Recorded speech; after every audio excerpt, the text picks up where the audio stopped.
Ya, selamat sore pemirsa TVRI Sumatera Utara dimanapun Anda berada. Senang sekali hari ini kami dapat hadir kembali menjumpai Anda melalui program Sumber Menyapa dalam segmen Kupas Tuntas. Pemirsa, kalau kita berbicara tentang tender atau sering disebut dengan tender yang tidak tepat karena persekongkolan, ini tentunya tidak hanya terjadi karena kontraktor tapi juga bisa Pokja. Nah, tapi apa kemudian yang menyebabkan sampai saat ini masih sering terjadi yang disebut dengan yang namanya tender yang tidak tepat karena ini menghasilkan hasil yang tidak baik dan tidak tepat pula dan merugikan negara selaku pemilik proyek atau tender. Dan bagaimana upaya yang dilakukan oleh pihak terkait untuk kemudian bisa menggiring supaya terjadi persaingan sehat di bidang usaha, khususnya di bidang tender dari pemerintah ini. Kita akan bahas hal ini di Sumber Menyapa dalam segmen Kupas Tuntas dengan topik yang kita angkat pada sore hari ini adalah menuju persaingan usaha yang sehat. Dan kita akan perbincangkan hal ini dengan dua narasumber yang cukup berkompeten yang telah kita hadirkan ke Studio 2 TVRI Sumatera Utara sore hari ini.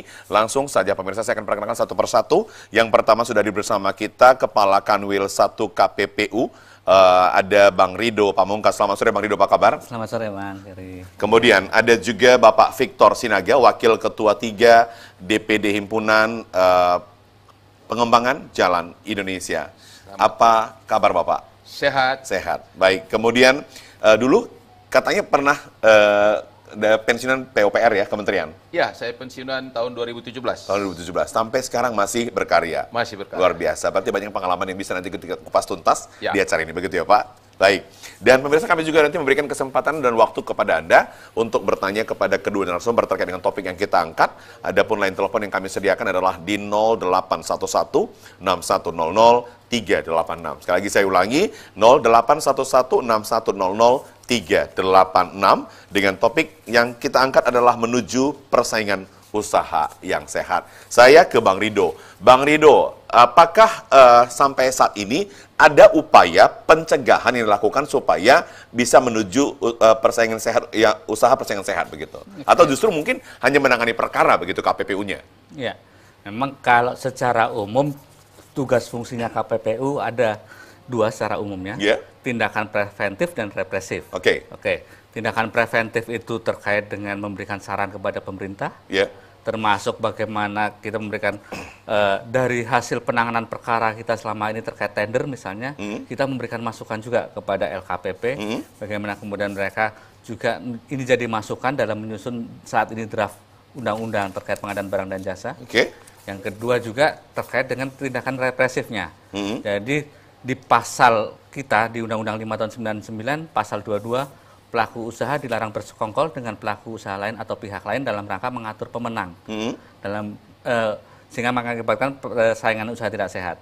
Nah, disitulah kemudian tindakan kita ketika ada laporan atau inisiatif untuk menangani perkara-perkara persekongkolan terkait tender.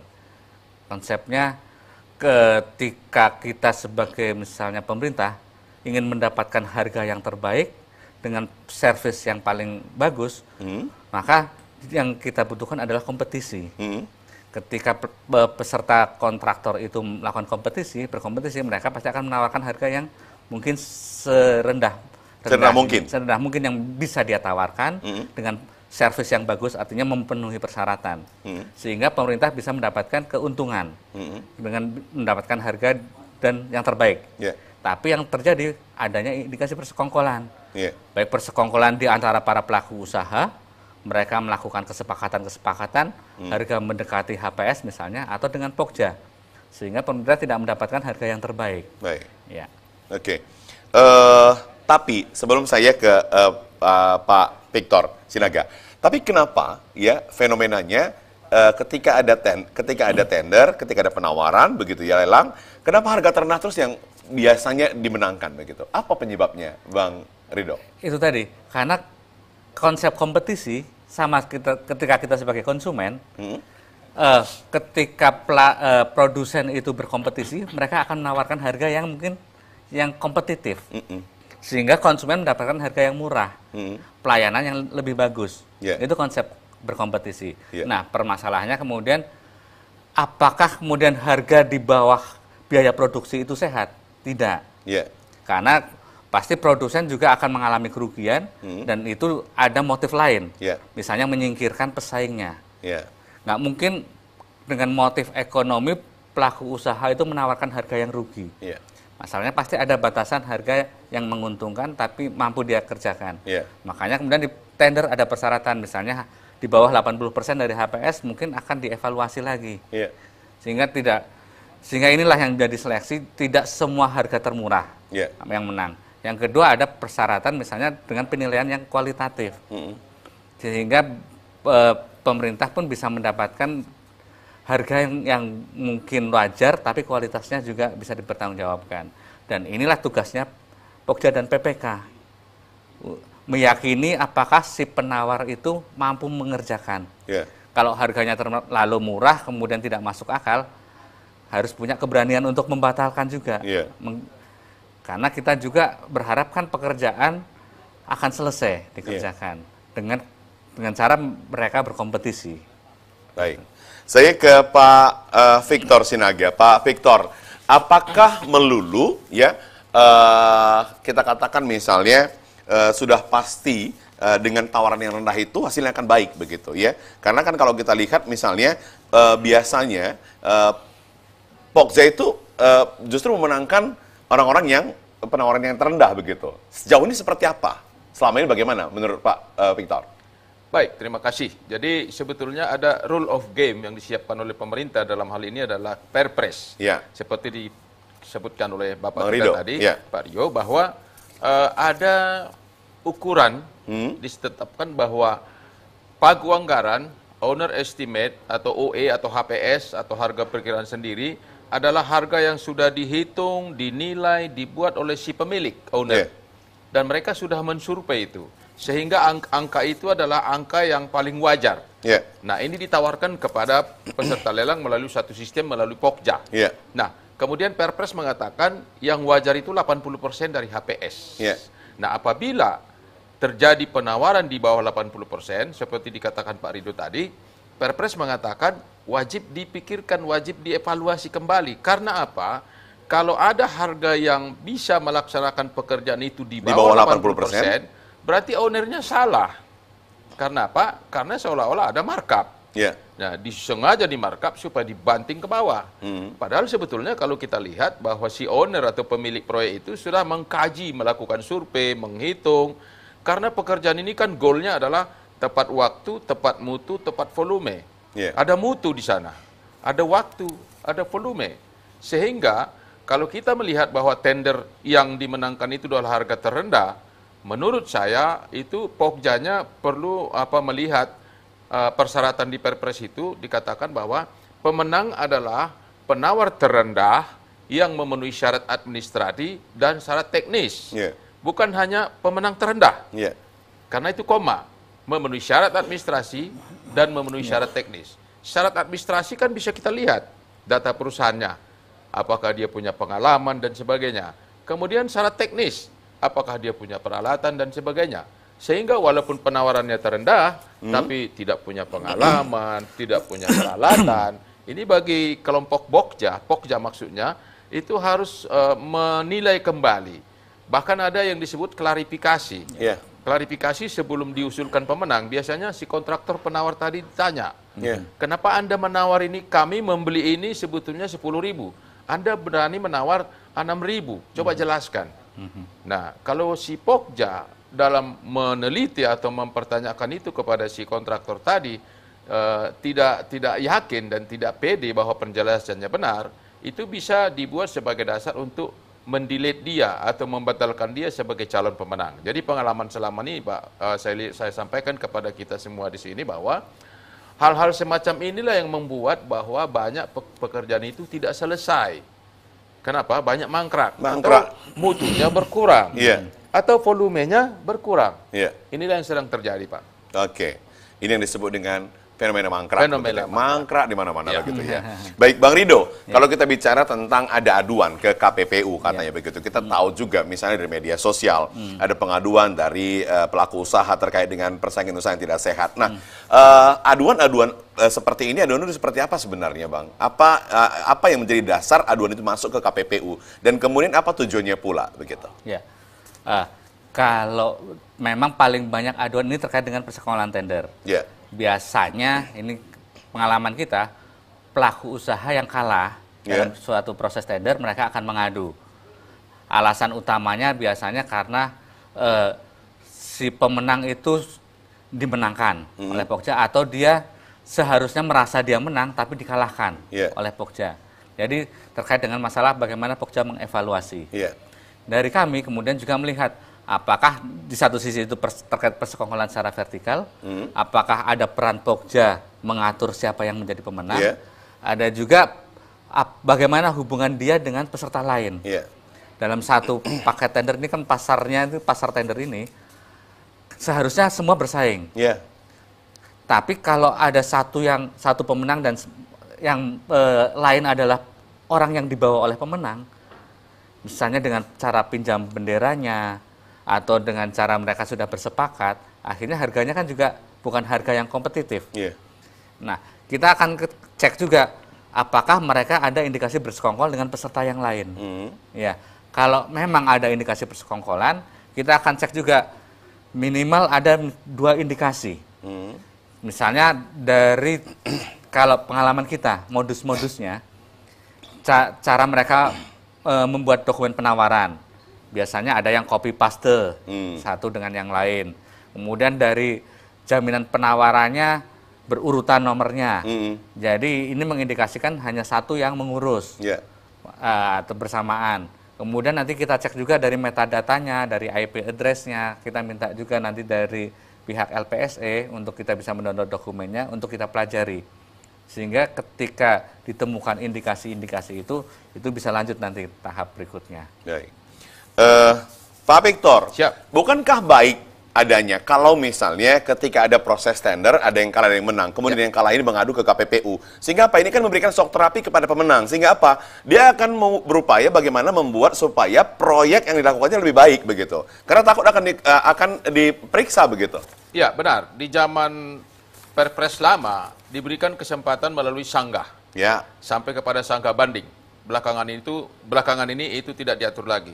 Memang disitulah kesempatan yang kalah untuk membuktikan bahwa ada permainan atau ada kesilapan atau ada kesalahan. Tapi bagi yang kalah juga nggak bisa asal sanggah. Dia harus punya bukti.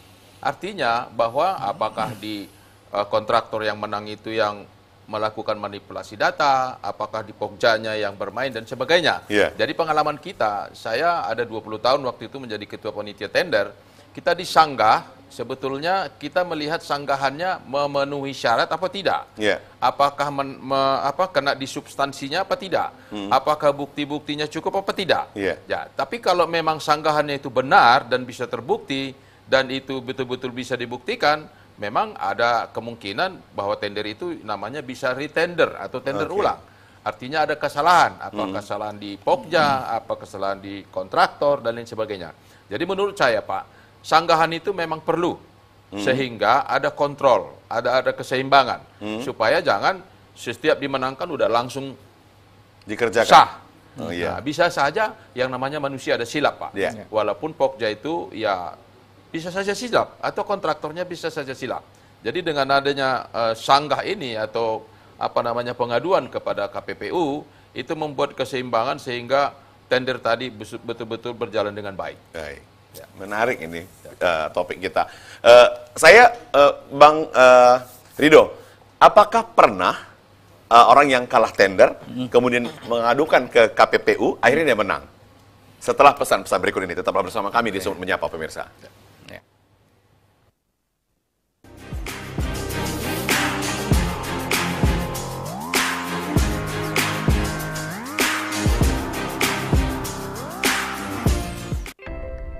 Aku, generasi saat ini. Mereka bilang, generasi milenial. Generasi yang merdeka, kreatif, bebas berkreasi, dan meraih prestasi. Bebas bicara ini sambil ngopi. Tidak boleh lupa, kita bebas merdeka seperti sekarang ini karena, ya, Pancasila.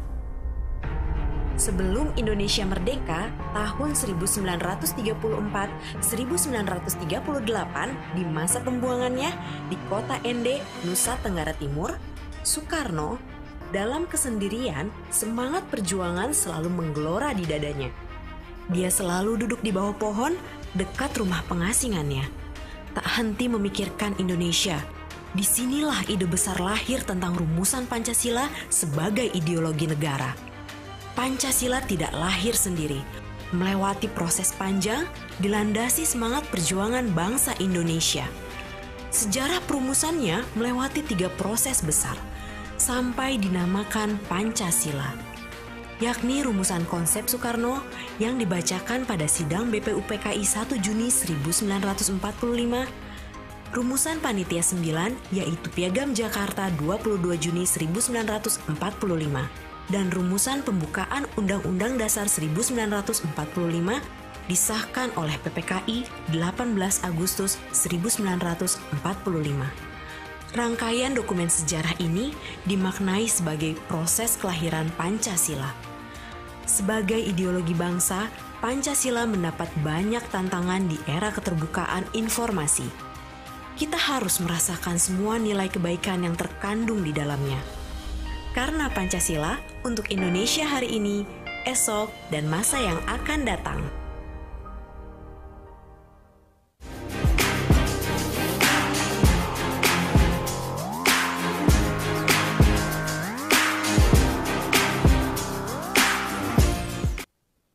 Ya, terima kasih pemirsa yang masih bersama kami di Sumber Menyapa dalam segmen Kupas Tuntas dengan topik yang kita angkat adalah bagaimana kemudian saat ini kita menuju persaingan usaha yang sehat. Dan saya ke Bang Rido. Bang Rido, apakah selama ini pernah terjadi ketika ada pelelangan atau tender, kemudian dimenangkan oleh si A, kemudian si B yang selaku pihak yang kalah, kemudian mengadu ke KPPU, kemudian dia kembali dimenangkan? Bisakah terjadi seperti itu atau tidak akan pernah sama sekali?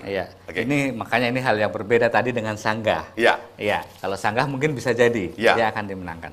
Tapi kalau di KPPU kan tadi saya sebutkan pasalnya, pelaku usaha dilarang bersekongkol dengan pelaku usaha lain atau pihak lain. Pihak lain bisa Pokja dalam rangka mengatur pemenang.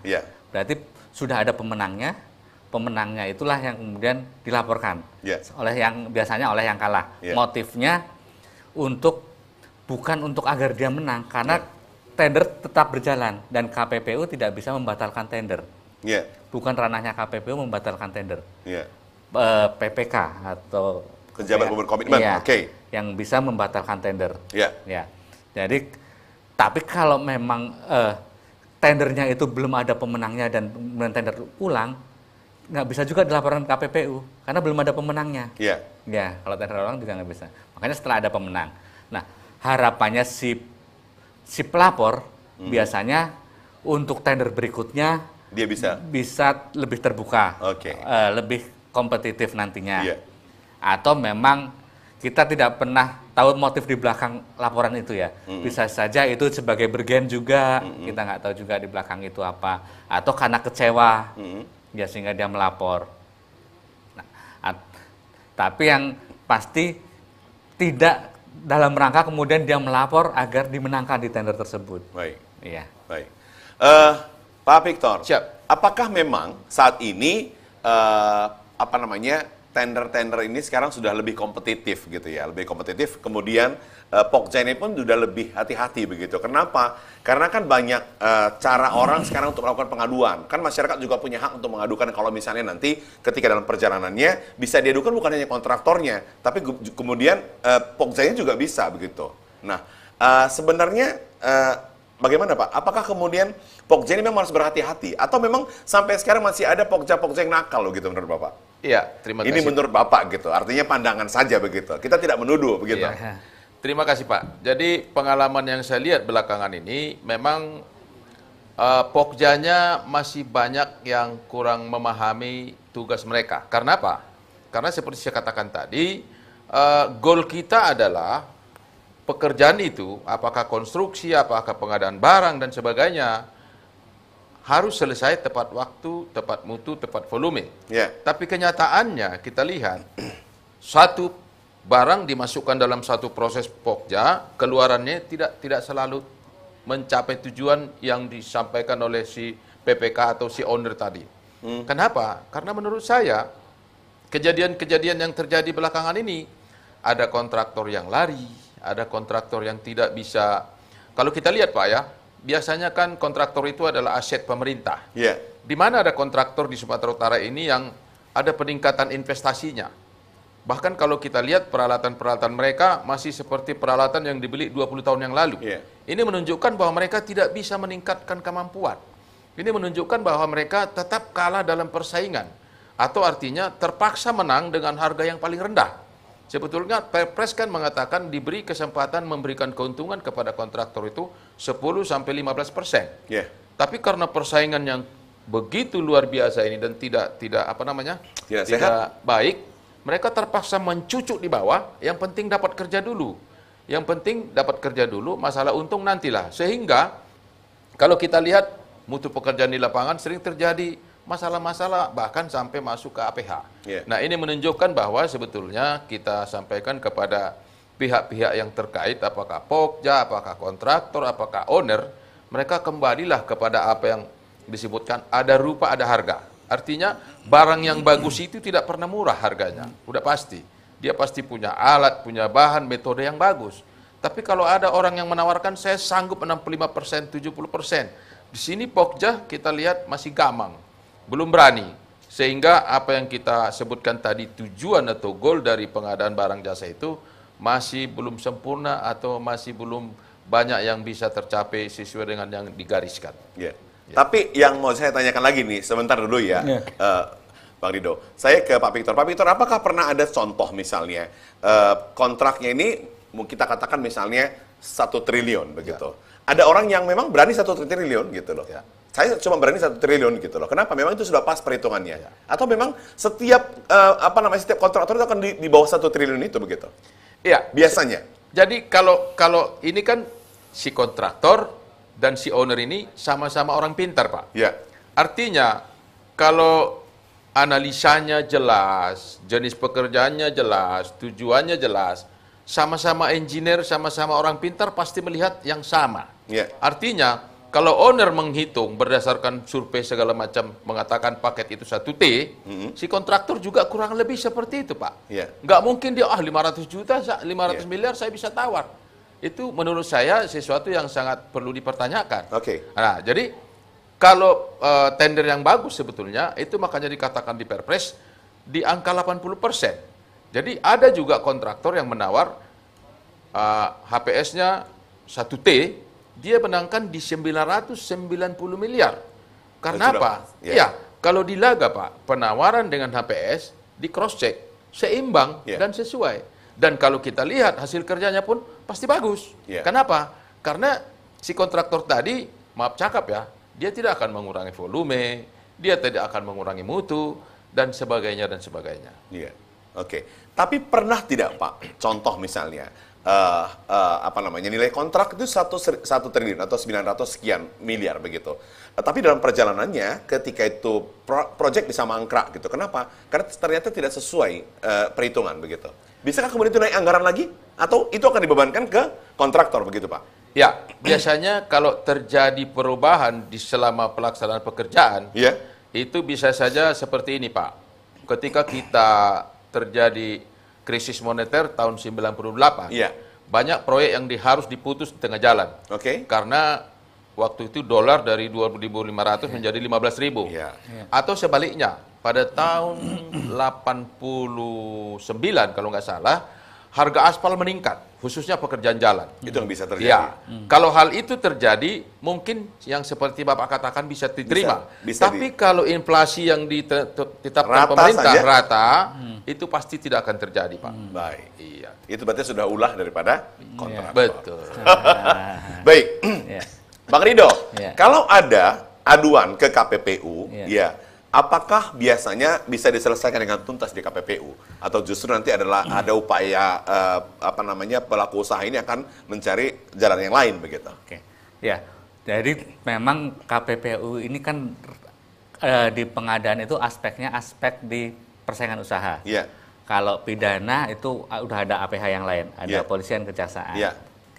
Tapi ketika dalam proses nanti di penyelidikan sampai dengan persidangan dan putusannya KPPU nanti ada indikasi korupsi, kita bisa limpahkan ke APH. Cuma putusan di KPPU kepada pelaku usaha, sanksi dijatuhkan kepada pelaku usaha. Jadi putusan KPPU itu seperti pengadilan tingkat pertama. ada tetap ruang bagi pelaku usaha untuk mencari keadilan dengan upaya keberatan. Mereka ketika kita sudah memutuskan mereka misalnya terbukti melanggar pasal 22, terbukti bersekongkol, kita sudah putuskan mereka dendanya, mereka tidak terima dengan putusan KPPU, mereka bisa mengajukan keberatan ke pengadilan niaga. Di pengadilan niaga, putusan bisa tetap diajukan keberatan lagi ke kasasi, ke MA. Barulah di MA itu putusannya bersifat inkrah, putusan hukum tetap. Tapi kalau di putusan KPPU sudah dijatuhkan dan mereka tidak mengajukan upaya hukum keberatan, berarti putusan KPPU sudah inkrah. Ya. Oke. Pak Victor, apakah selama ini kalau Pak Victor lihat misalnya bisa kemudian kontraktor itu misalnya berpindah-pindah tender begitu ya. Ada tender misalnya pembangunan jalan, kemudian pembangunan jembatan, kemudian besok dia pindah ke pengadaan barang dan jasa. Itu wajar nggak sih? Iya, sebetulnya kalau CP-nya kan ada banyak ya misalnya gitu ya katakan. Kalau kita bicara profesionalisme dan keahlian, sebetulnya kalau kita melihat di negara-negara maju, Pak, seperti di Australia, saya pernah tinggal di Australia waktu sekolah ya. Waktu kuliah di sana ya, Pak? Ya, saya lihat bahwa di sana memang mereka sudah memilih bidangnya, Pak. Artinya kalau jalan dan jembatan, dia di bidang jalan dan jembatan terus. Tapi di negara kita ini kan, maaf cakap, masih ada kontraktor yang mengerjakan yang bukan bidangnya. Sehingga mungkin itu disebabkan oleh seperti yang tadi, Pak, untuk menghidupi perusahaannya. Misalnya di jalan dan jembatan dia tidak pernah ikut menang misalnya, supaya roda perusahaan bisa berjalan, apapun pekerjaan dia kerjakan. Sehingga menurut saya ini membuat profesionalisme dan keahlian mereka itu terganggu. Akhirnya apa yang terjadi, hasil akhir dari pekerjaan mereka itu tidak maksimum dan tidak sempurna seperti yang diharapkan oleh si pemberi tugas, kira-kira gitu, Pak. Baik. Tapi kemudian Pak Victor, ada juga informasi misalnya yang kita dapatkan, misalnya dari media sosial kah atau dari pemberitaan mana saja, setelah tender selesai, setelah proyek selesai, kemudian pelunasan katanya lama. Ini sering terjadi seperti apa? Pokja kan tahu juga ini. Kan Bapak pernah mantan Pokja begitu? Betul. Ya.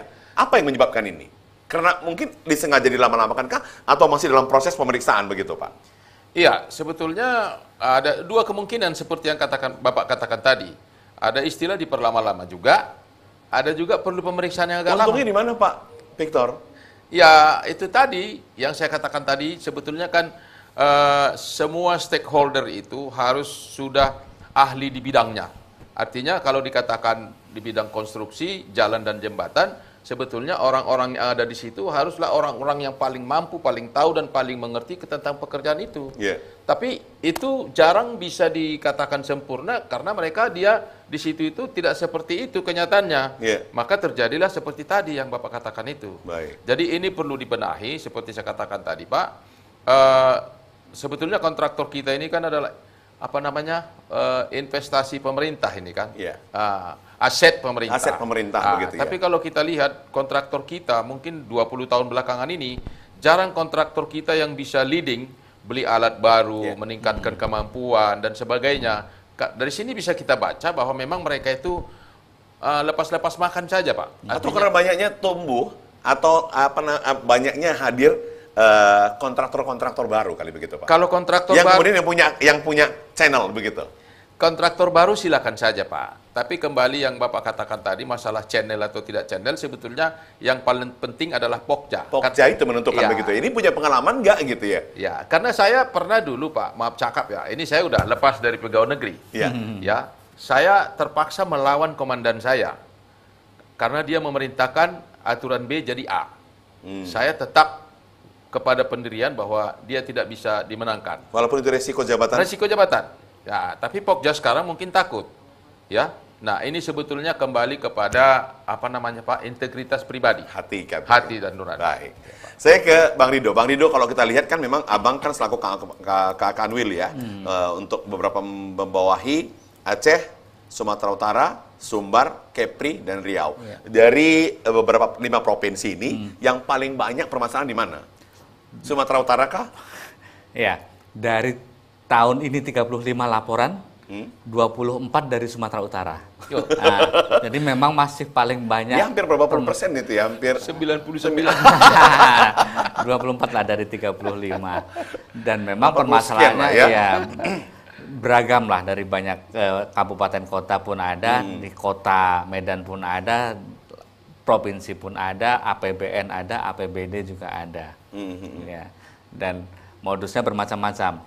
Karena kan tidak hanya persekongkolannya itu tidak hanya melibatkan Pokja. Kadang laporannya mulai dari perencanaannya, mulai dari siapa yang mengatur angkanya, kemudian sampai dengan ternyata pengawasannya juga terlibat. Jadi ketika pengawasnya terlibat juga kan, tinggal mungkin sudah dibayarkan tapi tidak sesuai dengan prestasinya. Itu bisa menjadi satu rangkaian panjang juga. Tapi nilai-nilai proyek yang biasa diadukan itu nilai besar atau gimana sih, Bang Rido? Variatif. Memang sebagian besar nilainya di bawah 15 miliar. Artinya untuk usaha kecil. Ya, ada beberapa lah Kak yang cukup besar juga. Yang pengen masyarakat tahu juga di Bang Rido, karena masyarakat pengen tahu, apakah masyarakat yang juga langsung bisa mengadukan ke KPPU? Ya. Selama ini adakah? Selama ini kita bisa menerima aduan baik dari LSM atau kontraktor, bisa juga dari siapapun bisa, tapi tetap melewati proses klarifikasi nanti. Identitas pelapornya jelas atau tidak. Kalau cuma surat kaleng ya kita tidak tindak lanjuti. Tapi kalau laporannya jelas, kemudian kita kadang ada laporan jelas, kita kirim surat untuk klarifikasi laporan, tidak pernah datang juga. Alamatnya tidak lengkap. Tapi kalau memang nilainya signifikan untuk ditindaklanjuti, kita bisa inisiatif. Ya, karena laporan tidak lengkap atau pemberitaan dari media itu bisa kita tindaklanjuti dengan cara inisiatif. Pak Victor, efektifkah menurut Pak Victor ketika ada LSM yang langsung datang ke proyek kemudian melakukan wawancara sebagai layaknya seperti wartawan? Ya, kemudian kan ini juga sebenarnya turut membantu pemerintah. Bagaimana kemudian agar proyek yang dilakukan itu benar-benar berjalan dengan baik. Tapi apakah tujuannya itu benar atau tidak? Sesaat lagi setelah pesan berikut ini tetap bersama kami di Sumber Menyapa dalam segmen Kupas Tuntas, pemirsa.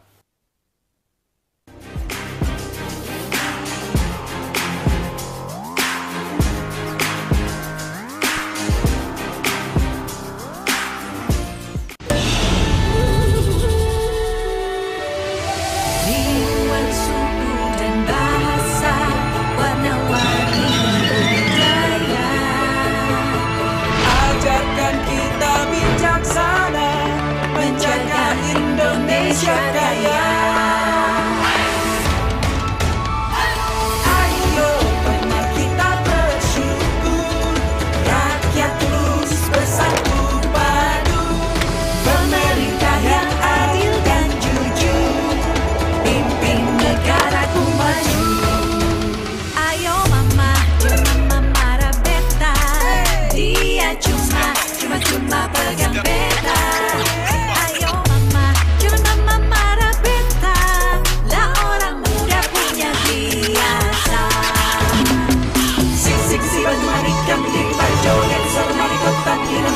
Si Bambang Kajula-jula, si Bambang Kajula-jula.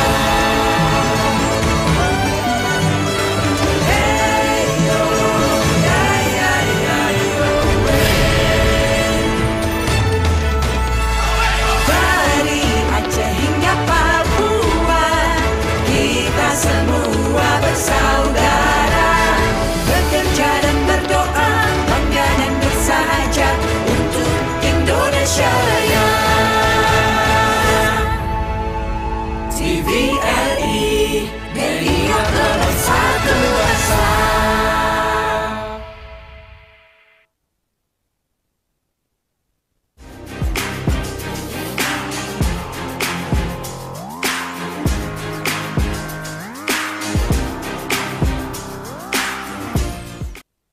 Ya, terima kasih pemirsa Anda masih bersama kami di program Sumber Menyapa dalam segmen Kupas Tuntas dengan topik yang kami angkat menuju persaingan usaha yang sehat. Saya ke Pak Victor. Pak Victor, selama ini kan kita tahu LSM gitu ya. Bahkan kadang-kadang orang mengatakan LSM itu menakut-nakuti katanya gitu. Tapi benar nggak sih adanya begitu, atau justru ada juga manfaatnya sebenarnya LSM ini begitu ya, supaya yang melakukan kontraktor ini tidak salah-salah dalam pengerjaannya begitu. Silakan tanggapannya, karena pernah jadi Pokja, pernah juga jadi kontraktor kan gitu sekarang ini kan begitu. Baik, terima kasih Pak. Jadi sebetulnya kalau kontraktor dan Pimpro atau konsultan pengawas itu sudah bekerja dengan benar, menurut pengalaman saya, siapapun yang bertanya, kapanpun dia bertanya, sebetulnya kita nggak perlu takut. Artinya si LSM tadi adalah membantu pemerintah untuk mengungkap atau menguak apa yang terjadi di pekerjaan itu. Katakanlah jalan, jembatan, gedung, bendungan, dan sebagainya. Cuman mungkin kita perlu kasih tahu kepada mereka, janganlah sembarangan. Kan di proyek itu biasanya ada namanya humas, Pak ya. Orang yang berkepentingan untuk menyampaikan data proyek, sedang dikerjakan apa masalah di sana, dan sebagainya. Yang sering terjadi memang LSM kita ini langsung ke pekerja. Sementara pekerja itu kan dia tidak tahu sekuen dari pelaksanaan pekerjaan di lapangan. Nah, kalau mengenai LSM mau tahu tentang pekerjaan itu, saya setuju saja, asal caranya benar. Caranya benar melalui informasi dari satu pintu yang mengetahui pekerjaan itu. Sehingga data yang didapatkan itu betul-betul bisa disampaikan apakah mau dilanjutkan kepada KPA-nya, apakah dilanjutkan kepada KPPU, dan sebagainya. Dan itu bisa menjadi membantu pemerintah, membantu masyarakat untuk menjamin bahwa pelaksanaan pekerjaan itu on the track. Ya, kalau menurut saya Pak, pengalaman saya juga dulu pernah PPK, artinya sepanjang yang ditanya itu betul-betul substansi Pak, kita jelaskan, dan bahkan kita tanya, yang mana yang Anda sebut yang rusak, mari kita lihat. Sehingga kadang-kadang kan, jujur saja LSM kita ini kan, ada sekarang ini memang orang yang mengerti, tapi banyak juga yang tidak mengerti tentang pelaksanaan proyek. Misalnya, ini mangkrak katanya, kenapa nggak dilanjutkan? Padahal sebetulnya itu proyek bertahap misalnya kan, sehingga ini perlu dijelaskan. Anggarannya belum turun, dianggapnya proyek mangkrak gitu. Nah ini sebetulnya asal dikomunikasikan dengan baik dan benar, mungkin semua bisa selesai dengan baik. Itu Pak. Baik, oke. Saya ke Bang Rido. Bang Rido, kalau kita bicara lagi tentang LSM gitu ya, apakah kemudian LSM ini juga dalam melakukan pengaduannya ini seperti apa? Dia biasanya itu memihak Pokja kah atau dia memihak kontraktor begitu? Atau justru dua-dua ini yang dikritisi begitu?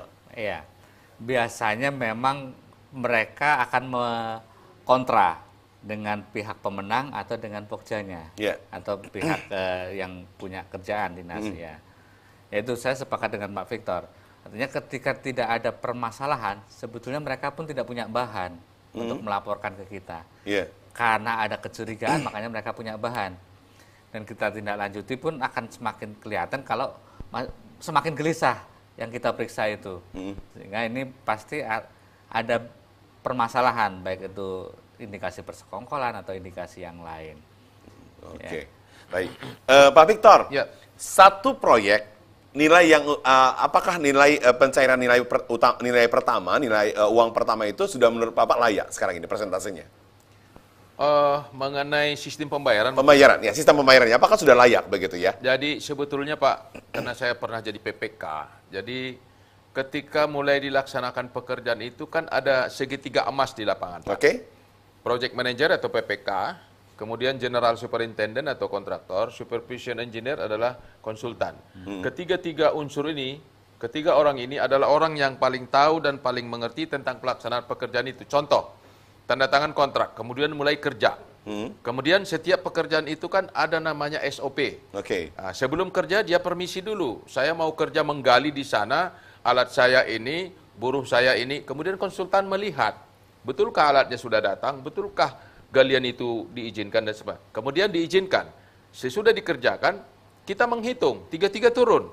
Panjang kali lebar kali tinggi. Volumenya sama. Nah ini menjadi backup data untuk pembayaran. Artinya, analog dengan itu, jenis pekerjaan lain, katakanlah ada 10 item. Nah, dibuatlah usulan pembayaran, katakanlah progres 10%, ya, dilengkapi dengan bukti-bukti data tadi yang sudah disepakati bersama. Sehingga, kalau semua data sudah disepakati bersama dan kali-kalinya sudah benar, saya pikir itu sudah layak dibayar. Artinya, tidak ada lagi yang dicurigai. Bahkan misalnya, Kalau perlu uji mutu misalnya, mengenai beton, mengenai besi, mengenai kayu, dan sebagainya, mengenai aspal, itu dilampirkan. Sehingga, kalaupun nanti diperiksa oleh siapapun, bahwa pembayaran itu sudah berdasarkan sertifikat yang benar. Dan betul perhitungan yang benar. Tapi kenapa sampai saat ini ada yang menyatakan bahwasanya pembayaran cukup lama-lama katanya? Sehingga apa? Sehingga banyak yang mengatakan kami yang nggak mampu apa-apa lagi gitu loh. Jadi, itu kontraktor gitu. Begini Pak, kadang-kadang bisa juga itu salah di sisi si owner. Memang kan ada hak verifikasi Pak, verifikasi data. Kemungkinan si verifikator tadi melihat ada katakanlah 10 jenis persyaratan yang harus dilengkapi. Misalnya foto-foto, perkalian, usulan, gambar, dan sebagainya. Dari 10 ini mungkin hanya 6 yang dikirim. Sehingga verifikator mengatakan belum bisa diproses. Atau sebaliknya. Kadang-kadang si verifikator yang memperlambat dengan catatan kadang-kadang dia melihat bahwa ini belum layak dibayar karena mungkin si teman dia untuk konsultan pengawas, si kontraktornya dan si ownernya, si PPK-nya tadi belum melihat bahwa ada tanda tangan karena gini, submit by kontraktor, check by konsultan, approve by project manager. Itu sekuennya Pak. Sebetulnya kalau tiga-tiga itu sudah sepakat, sudah setuju, di verifikator sebetulnya tinggal uji petik namanya. Uji petik itu secara random. Random nggak perlu dicek semua, random. Nah, begitu di uji petik random udah sesuai, dia langsung harus bayar. Dan sekarang kalau APBN itu paling lama 2 hari Pak, udah cair. Kalau APBD Provinsi tingkat 1 juga saya rasa paling 2 hari juga. Dan sampai sekarang Bapak lihat masih seperti itu? Masih seperti itu. Ya, berarti 2 hari. Bohong ketika misalnya ada yang menyatakan berlama-lama begitu? Menurut saya Pak, yang lama-lama itu barangkali ada persyaratan yang belum lengkap. Baik. Sepanjang persyaratan sudah lengkap, sempurna, administrasinya oke, 2 hari udah masuk ke rekening mereka. Jadi biar kita kasih pencerahan dulu. Betul. Bang Rido, kalau selama ini ada yang pelaku usaha mengadukan ke KPPU, apakah itu LSM dan sebagainya, kemudian merasa tidak puas, kemudian dia bawa lagi ke pengadilan niaga, apakah itu ke MA begitu ya? Ke MK ya? Apakah kemudian pernah disertakan juga KPPU untuk datang ke pengadilan niaga? Iya.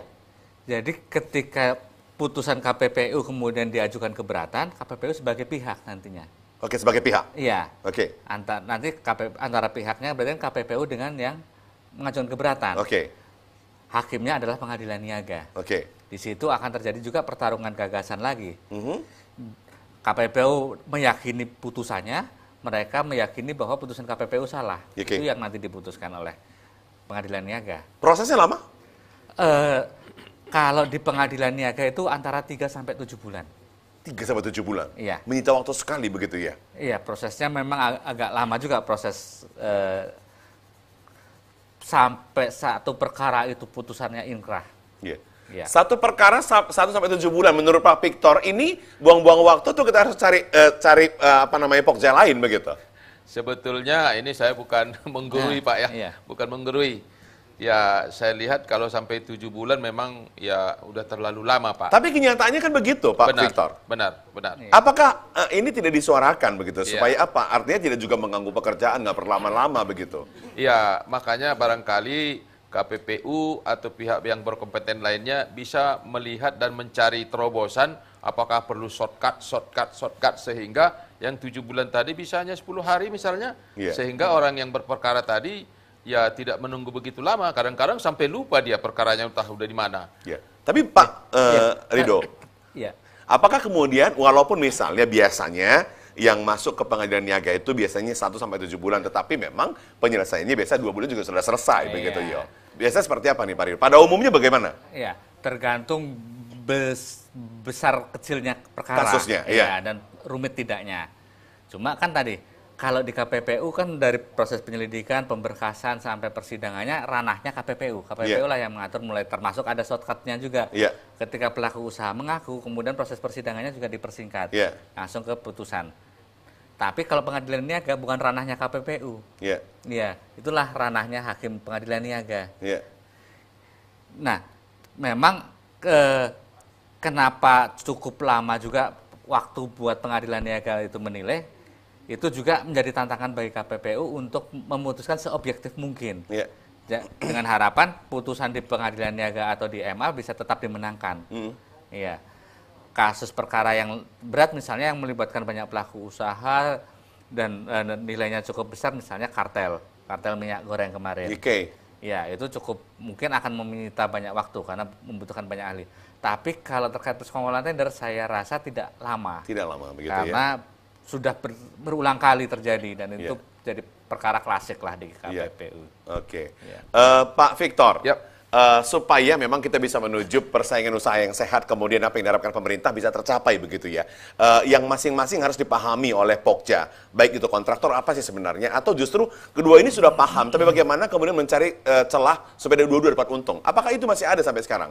Pemikiran sedemikian rupa? Iya, maka saya katakan waktu saya di tebing tahun 2010 sampai 2015, ada kesempatan pada saat itu saya meminta kepada pimpinan daerah untuk mengundang stakeholder yang melakukan pengadaan barang dan jasa, kontraktor, konsultan, dan owner itu untuk duduk bersama melalui satu BIMTEK sehingga menyamakan persepsi. Artinya, janganlah terjadi mispersepsi antara stakeholder tadi. Nah, dalam hal ini seperti pertanyaan Bapak tadi, supaya antara Pokja dengan kontraktor itu satu tujuan untuk mendirikan tender yang baik, begitu. Satu tujuan, mereka harus mempunyai mindset yang sama. Goalnya kemana sih kan itu? Karena begini Pak, apabila terjadi proyek mangkrak, proyek tidak selesai, proyek putus kontrak, ini akan masuk ke ranah lain, makin susah persoalannya. Sehingga akhirnya mereka jadi repot. Nah, supaya itu tidak terjadi, lebih bagus mereka sepaham, ya, sepaham dalam arti kata bukan arti negatif, sepaham dalam arti kata bahwa tujuan mereka adalah menyelesaikan proyek itu tepat waktu, tepat mutu, tepat volume. Persaingan itu biasa Pak, tapi jangan ngotot juga. Nah, sehingga dia kalau memang kalah diterima kekalahan, tapi kalau menang juga ya terima kemenangan gitu. Nah, inilah yang perlu disamakan Pak, persepsi mereka, sehingga tujuan dari pemerintah itu untuk pengadaan barang dan jasa di Sumatera Utara bisa tercapai dengan optimal dan maksimal. Gitu. Baik, dari Bang Rido sendiri, apa yang mau disampaikan kepada para pelaku usaha kita, khususnya yang di bidang tender, supaya mereka bisa menuju persaingan usaha yang sehat, Bang Rido, supaya tidak banyak lagi orang yang mengadu ke KPPU, bahkan tidak hanya ke KPPU, tapi ke pengadilan niaga, sampai ke MK lagi, begitu Bang? Iya. Ya memang, pertama memang kita juga menghadapi nanti era yang lebih terbuka, era masuknya mungkin bisa jadi kontraktor dari luar, dari asing, berarti kita harus siap dengan persaingan. Artinya untuk bisa mempersiapkan persaingan, kita harus juga akan belajar, berinovasi, kemudian siap berkompetisi. Ya. Kalau selama ini kita terbiasa dengan proteksi, kemudian bersekongkol, ketika nanti pasar yang semakin terbuka, kita pasti akan kalah. Maka mungkin saya menghimbau untuk dari sekarang selalu siap untuk berkompetisi. Ya. Kemudian untuk pelaku-pelaku usaha UMKM juga, agar UMKM juga bisa terlibat dalam proses pengadaan barang dan jasa ini, kita juga minta mereka juga siap juga, karena selama ini dengan penunjukan langsung, kemudian dengan proteksi, mereka kan terbiasa disuapin. Ini yang nantinya tidak akan menciptakan daya saing yang mereka. Salah satu bentuk untuk bisa mendorong yang kecil juga bisa ikut menikmati dan belajar dari pengalaman, kemudian ada transfer knowledge, adalah bermitra dengan yang besar. Bermitra dengan pelaku-pelaku usaha besar. Cuma yang jadi masalah, yang besar kadang-kadang punya posisi tawar yang lebih besar, sehingga kadang tidak seimbang atau tidak adil. KPPU juga siap menerima laporan jika ada pelaku usaha kecil dalam kemitraan model subkontrak tidak misalnya lama dibayar oleh yang besar, atau ada perilaku yang lain. Sehingga konsepnya sama, tujuannya yang besar bersaing dengan yang besar kemudian mengangkat yang kecil, itu adalah untuk menciptakan demokrasi ekonomi. Semua punya kesempatan berusaha yang sama. Baik. Pak Victor, kadang-kadang masyarakat ini masih ada waktu kita sekitar 2 menit lagi. Pak Victor, kadang-kadang ada masyarakat mungkin asal, artinya begini ya, karena kepeduliannya, karena mungkin kecintaannya, ya, terhadap lingkungan dan sebagainya, karena ada sense of belonging-nya, kemudian dia ujuk-ujuk langsung melaporkan begitu. Apakah itu bisa langsung melaporkan begitu aja, atau justru dicari dulu tahu apa permasalahannya begitu? Iya, menurut pengalaman saya lebih bagus dicari tahu dulu Pak, karena kadang-kadang ya pengaduan masyarakat itu memang bisa datang apa saja. Tapi kadang-kadang kan dari 100 pengaduan itu yang berbobot yang bisa diproses mungkin hanya 10%. Jadi kan percuma mengadu, Pak. Jadi dalam hal ini kita juga menyampaikan kepada masyarakat, kalau mau mengadukan sesuatu, carilah data yang benar, dari sumber yang benar, sehingga pengaduannya itu bisa diproses. Kalau asal mengadu saja, Pak, kan kasihan dia. Dia capek, dia tidak tepat sasaran, dan tidak diproses. Sehingga ya percuma gitu, Pak. Baik, tapi satu kiat, apa trik sebenarnya, tips supaya kita bisa menuju persaingan usaha yang sehat? Kemudian ini bisa berdampak positif terhadap masyarakat juga. Karena hasilnya kan ke masyarakat ini, tender begitu. Ya, jadi sebetulnya kalau saya berpendapat, harus satu frekuensi, Pak. Frekuensi artinya harus sepemahaman dulu. Karena jangan asal dapat, asal kerja, asal selesai. Kalau ini yang terjadi, Pak, asal-asalan. Sehingga sebetulnya kalau kita melihat mutu pekerjaan kita, Pak. Saya teringat ketika Pak Jokowi diwawancarai di televisi di IKN. Apa katanya, Pak? Saya tidak akan pakai tenaga pengawas lulusan dari dalam negeri. Karena saya kecewa, katanya. Ini menunjukkan bahwa mutu kita masih dipertanyakan. Nah, ini yang perlu kita pacu, Pak. Sehingga kontraktor kah, PPK kah, konsultan kah, sehingga mereka itu satu frekuensi. Goalnya adalah tepat waktu, tepat mutu, tepat volume. Karena untuk membangun itu, Pak, infrastruktur, apakah pengadaan barang jasa, membutuhkan uang yang banyak. Dan uang yang banyak ini nggak bisa pulang dalam waktu cepat. Mungkin 30-40 tahun kemudian. Kalau pekerjaan ini rusak, siapa yang menjadi sengsara? Rakyat juga. Baik. Bang Ridwan, mau tambahkan sedikit? Pesan sedikit, pesan singkat, padat. Oke. Memang untuk menciptakan persaingan kita tidak bisa sendirian. Pasti ada kolaborasi dari sisi kebijakan adalah pemerintah ranahnya, kemudian dari sisi penegakan hukum kita terlibat, kemudian APH yang lain, kemudian kontraktor juga harus siap dengan bersaing, kemudian dari sisi pemerintah, dari sisi Pokja juga kita dorong menciptakan persyaratan-persyaratan yang kompetitif. Jangan kemudian mengarahkan kepada satu pelaku usaha tertentu atau kemudian persyaratannya juga membatasi terjadinya persaingan, sehingga semua kemudian dalam satu kolaborasi untuk menciptakan persaingan yang sehat. Baik. Terima kasih Bang Ridho Pamungkas, Kepala Kanwil 1 KPPU, ya sudah hadir di TPRI Sumatera Utara hari ini. Terima kasih Pak Victor Sinaga, Wakil Ketua 3 DPD HPJI Sumatera Utara. Sehat selalu Bang Anda. Ya, sehat selalu Bapak, gitu ya. Karena abang-abang dipanggil kan masih muda sekali nih Pak Sinaga ini kan gitu ya. Oke, tapi yang pasti ya, kita harus ambil apa yang disampaikan oleh Pak Sinaga tadi. Kalau tender itu sehat, tentunya ini akan menimbulkan ada indikasinya adalah tepat waktu, mutu, dan volume. Dan bagaimana kemudian bisa menciptakan investasi atau persaingan usaha yang sehat adalah, ini adalah kolaborasi. Ada kolaborasi antara pemerintah, kontraktor, dan Pokja. Mudah-mudahan ya ada tender-tender nanti di tahun 2024 lebih baik dan lebih sehat dari sekarang. Karena apa? Tujuannya untuk pembangunan Indonesia. Demikian, selamat sore, sampai jumpa.